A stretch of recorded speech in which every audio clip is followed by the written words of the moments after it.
with that aside, let me go to how the system works with multiple access points. So let me restate the problem. One cell, one access point, multiple devices. As a function of the number of devices that are active, we estimate the number of instantaneous contenders. We manipulate the contention parameters appropriately, or all the WMM parameters appropriately. We advertise them. We have the ability to selectively advertise or individualize these parameters on a per device basis. We reduce collisions. We take a system that with any other vendor would go like this, and we make it go like this. Notice by design it's not an exact straight line, almost a straight line. Now you put a second access point right here. How does the system behave? If you did nothing, really bad things could happen. And the reason is each of these access points could be acting, in isolation. And let's say this access point has only one device. It might advertise very low contention parameters, and it will effectively take over the channel and kill all of these guys. Right? So notice that in a multi-access point scenario, whether you put these access points on the same channel or different channels, because you really don't have enough channels to effectively take away co-channel interference. So even if your neighboring access point doesn't contend with you, hey, some far away access point might be.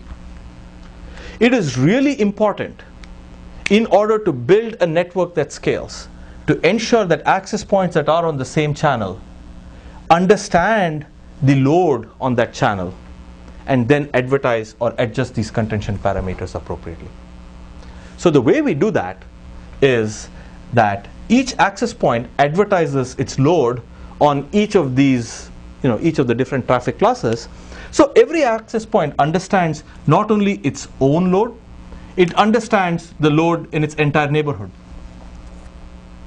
Right? So for example, in this particular instance, the access point would say, I have 5 devices in my own cell, and I happen to see one device in my neighbor.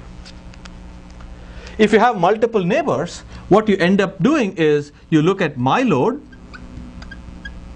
plus some function of all my neighbors' load. And this function really is interesting, and to some extent offers the cue to how the system scales effectively, because this function is based on how we are able to interpret the collision resolution between multiple neighbors, and that's where a lot of our core work and proprietary algorithms, or all the intellectual property of the company comes in, where we essentially have a global graph. We look at the kind of interference that we might see across multiple access points, and then pick this function that accurately reflects the contention that would be caused in this access point based on what everybody else provides. In the simplistic case, it's 5 of mine plus 1 of my neighbors. And for this guy correspondingly, it's 1 of mine plus 5 of my neighbors. So notice that this access point behaves as though the load is 6, not 1. That ensures that this AP does not pick very aggressive values and kill this one. In fact, in this particular instance, they pick the same values. I hope this makes sense.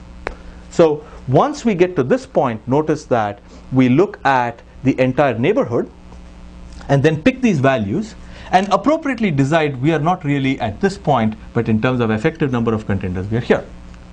Now, as a further nuance, this device might be not a data client but a voice client, in which case the way these functions are chosen, or the way the contention parameters are chosen per traffic class, are not just dependent upon the traffic in that class, it is also dependent upon all the traffic in higher classes.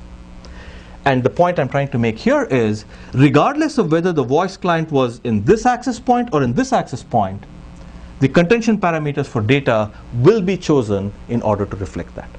This is the way we minimize co-channel interference, minimize collisions both within a particular access point and across access points. Thank you.